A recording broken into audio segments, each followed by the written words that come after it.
ಬರೋರು ಅವಾಗ ಮನೆಗೆಲ್ಲ ಬರೋರು ಸರ್, ಮನೆಗೆಲ್ಲ ಬರೋರು. ಇಲ್ಲೇ ಕುತ್ಕೊಳ್ಳೋನು, ಅಲ್ಲೇ ಕುತ್ಕೊಳ್ಳೋನು, ಇಲ್ಲೇ ಚಾರ್ಜ್ ಹಾಕೊಂಡು ಇಲ್ಲೇ ಯಾವಾಗ್ಲೂ ಇಲ್ಲೇ ಇದೇ ಮನೆ ಹತ್ರ ಇರೋನು. ಅಜ್ಜಿ ಜೊತೆಗೆಲ್ಲ ನೀರ್ ತಂದು ಕೊಡೋದು ಎಲ್ಲ ಮಾಡ್ಕೊಂಡು ಇಲ್ಲೇ ಇದ್ದ. ಅಜ್ಜಿನೂ ಸಾಯಂಕಾಲ ಹೊತ್ತು ಈಗ ಯಾರು ಇರ್ತಿರಲಿಲ್ಲ, ಸಾಯಂಕಾಲ ಹೊತ್ತು 5 ಗಂಟೆಗೆ ಸರ ಬಿಚ್ಚಿರೋದಂತೆ, 5 ಗಂಟೆ ಮೇಲೆ. ಬಟ್ ಕೊಲೆ ಆಗಿರೋದು 10ವರೆಗೆ. ಬಟ್ ಜನಗಳು ಊರಿನ ಗ್ರಾಮಸ್ಥೆಲ್ಲ ನೋಡ್ಕೊಂಡಿರೋದು 6-6:30 ಹಂಗೆ.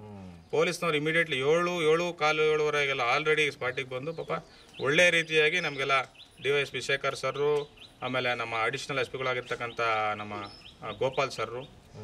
ಅಜ್ಜಿ ಒಬ್ಬರೇ ಯಾಕಿದ್ರು ಅಂತೇಳಿ ಅವ್ರ ಮಕ್ಕಳೆಲ್ಲ ಯಾರು ಇರಲಿಲ್ಲ ಸರ್? ಮಕ್ಕಳು ಈಗ ರಿಟೈರ್ಡ್ ಅವರು ಮಿಲಿಟರಿ ಮ್ಯಾನ್, ಅದೇ ಈರಣ್ಣವ್ರು ಅಂತ ಹೇಳ್ಬಿಟ್ಟು ನೋಡಿದ್ರಲ್ಲ, ವೀರಣ್ಣ ಅಂತ ಹೇಳ್ಬಿಟ್ಟು, ಅವ್ರ ಫ್ಯಾಮಿಲಿ ಬಂದ್ಬಿಟ್ಟು ತುಮಕೂರಲ್ಲಿರೋದು.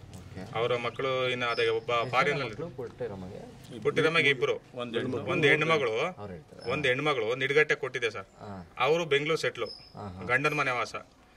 ಎರಡನೇ ಅವರು ಗುಜ್ಜಾರಪ್ಪ ಅಂತ ಹೇಳ್ಬಿಟ್ಟು ಅವರು ಚಳಕೆರೆಯಲ್ಲಿ ಡ್ಯೂಟಿ ಹೋಗ್ತಾ ಇದ್ರು. ಅವರು ಏನು ಸ್ವಲ್ಪ ಮೆಡಿಕಲ್ ಇದರಿಂದ ಅವ್ರು ಸ್ವಲ್ಪ ತೀರೋದ್ರು. ತದನಂತರ ಇವರು ಮಿಲಿಟರಿ ಈರಣ್ಣವ್ರು ರಿಟೈರ್ಡ್ ಆದ್ಮೇಲೆ ಬಂದ್ಮೇಲೆ ಇಬ್ರು ಜೊತೆಗಿದ್ದಲ್ಲಿ ಇಲ್ಲೊಂದು ಊರಲ್ಲಿ ಒಂದು ಹಳೆ ಮನೆ ಇತ್ತು, ಮನೆ ಕಟ್ಸ್ಬೇಕು ಅಂತ ಹೇಳಿ ತೀರ್ಮಾನ ತಗೊಂಡು ಹೋಗಕ್ ಬರಕ್ ಸುಮ್ಮನೆ ಸಿಂಪಲ್ ಆಗಿ ಮನೆ ಕಟ್ಸ್ಕೊಂಡು ಇಲ್ಲಿ ಹೋಗ್ತಾ ಬರ್ತಾ ಇದ್ರು. ವಾರಕ್ಕೊಂದ್ಸತಿ ವೀರಣ್ಣವ್ರು ಬಂದ್ಬಿಟ್ಟು ತಾಯಿ ಬಗ್ಗೆ ಎಲ್ಲ ವಿಚಾರಿಸ್ಕೊಂಡು ಒಬ್ಬರೇ ಇದ್ರು ಸರ್. ಅವರು ಬಹಳ ಸುಮಾರು ಆಗಿರ್ಬೇಕು ಸರ್, ಒಂದು 10 ವರ್ಷ ಆಗಿರ್ಬೇಕು ಸರ್, 8-10 ವರ್ಷ ಆಗಿರ್ಬೇಕು. ಅಜ್ಜ ಅವರು ತೀರ್ಕೊಂಡು ಎಷ್ಟು ವರ್ಷ ಆಯ್ತು? 60 ವರ್ಷ ಆಗಿದೆ, ಸುಮಾರು ವರ್ಷ ಆಗಿದೆ. ಅವಾಗಿಂದ ಅಜ್ಜಿ ಅವರು ಒಬ್ಬರೇ ಇರೋದು, ಮಗ ಅವಾಗ ಹಳೆ ಮನೆಯಲ್ಲಿ ಜಾಯಿಂಟ್ ಫ್ಯಾಮಿಲಿ ಇತ್ತು ಸರ್. ತದನಂತರ ಇವರು ಪ್ರಾಧಿಮಾನಕ್ಕೆ ಬಂದ ಮೇಲೆ ಇಲ್ಲ ನಮ್ಮ ಸಪ್ರೇಟ್ ಆಗಿ ಚಿಕ್ಕದಾಗಿ ಒಂದು ಓಡಾಡೋಕೆ ಮನೆ ಇರಲಿ ಅಂತ ಹೇಳ್ಬಿಟ್ಟು ಗುಜರಾತ್ನವರು ವೀರಣ್ಣವರು ಇಲ್ಲಿ ಒಂದು ಮನೆ ಕಟ್ಕೊಂಡ್ರು 8-10 ವರ್ಷದ ಹಿಂದೆಗಡೆ. 15 ವರ್ಷದಿಂದ ಅಜ್ಜಿ ಒಬ್ಬರೇ ಇದ್ದಾರೆ. 8-10 ವರ್ಷದಿಂದ ಅಜ್ಜಿ ಇಲ್ಲಿ ಒಬ್ಬರೇ ಸರ್. ವಾರಕ್ಕೆ ವೀಕ್ಲಿ ಒನ್ಸು ಟ್ವೈಸು ಬರ್ತಾರೆ ಸರ್. ರಿಟೈರ್ಡ್ ಆಯ್ತಲ್ಲ, ವೀಕ್ಲಿ ಒನ್ಸು ಟ್ವೈಸು ಥ್ರೈಸು ಅವ್ರು ಬಂದ್ಬಿಟ್ಟು ಅದೇ ಅವ್ರ ತೋಟ ಈಗೆಲ್ಲ ಅಡಿಕೆ ಗಿಡ ಬೋರೆಲ್ಲ ಹಾಕ್ಸ್ಬಿಟ್ಟು ಈಗ ಸ್ವಲ್ಪ ಅಡಿಕೆ ಗಿಡ ಎಲ್ಲ ಇಟ್ಟಿದ್ದಾರೆ. ಅವ್ರು ಒನ್ಸು ಟ್ವೈಸು ಹೆಂಗಾಗುತ್ತೋ. ಇವತ್ತು ಹೋದ್ರೆ ಇಲ್ಲ ಅಜ್ಜಿ ಬಾರಪ್ಪ ಹುಷಾರಿಲ್ಲ ಅಂತ ನಾಳೆ ಬೆಳಗ್ಗೆ ಬಂದ್ಬಿಡ್ರು ತುಮಕೂರು ಹೋಗಿ. ಇಲ್ಲ ಬೈಕಲ್ಲಾದ್ರು ಇನ್ನೊಂದ್ರಲ್ಲೂ ಏನು ಸಮಸ್ಯೆ ಇರಲಿಲ್ಲ, ಅವ್ರು ಚೆನ್ನಾಗಿ ನೋಡ್ಕೊಳ್ತಾ ಇದ್ರು.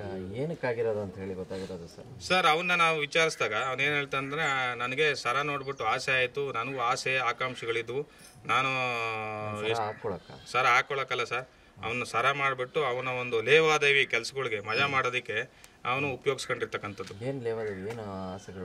ಅವನು ಅದೇ ಸರ್, ಬರೀ ಹುಡುಗಿರಿಗೆ ಫೋನ್ ಮಾಡಿರೋದು, ಅವು ಕಾಲೇಜಲ್ಲಿರೋದು ಹುಡುಗಿರುಗಳಿಗೆ ಫೋನ್ ಮಾಡಿರೋದು, ಕಾಲ್ಗಲ್ಸಿಗೆ ಫೋನ್ ಮಾಡಿರೋದು ರಾತ್ರಿ ಎಲ್ಲ. ಫೋನ್ ಅಡ್ಡಾಡ್ಬಿಟ್ಟು ಇಲ್ಲ ಒಂದು ಕಡೆ ಒಂದು ಎಣ್ಣೆ ಹೊಡೆದ್ಬಿಟ್ಟು ತದನಂತರ ಯಾರೋ ಇನ್ನೊಬ್ಬನ ಪಿಂಪ್ನ ಕರ್ಸ್ಕೊಂಡು ಆ ಕಾಲ್ಗಲ್ಸ್ ಹತ್ರ ಅಲ್ಲೆಲ್ಲ ಹೋಗ್ಬಿಟ್ಟು ಏನೇನೋ ವಿಚಿತ್ರವಾಗಿದ್ದಾವೆ ಸರ್ ನಮ್ಮ ಸ್ಟೋರಿ. ಇಂಥವೆಲ್ಲ ಕೇಸ್ಗಳೆಲ್ಲ ಭಾಳಷ್ಟು ಇದಾವೆ. ಲ್ಯಾಪ್ಟಾಪ್ ಆಗಿರ್ಬೋದು, ATM ಕಾರ್ಡ್ ದರೋಡೆಗಳಾಗಿರ್ಬೋದು, ಆಮೇಲೆ ಅವರು ಸಂಬಂಧಿಕರು ಚೀಟಿ ಕಾಸಿಂದ ಆಗಿರ್ಬೋದು.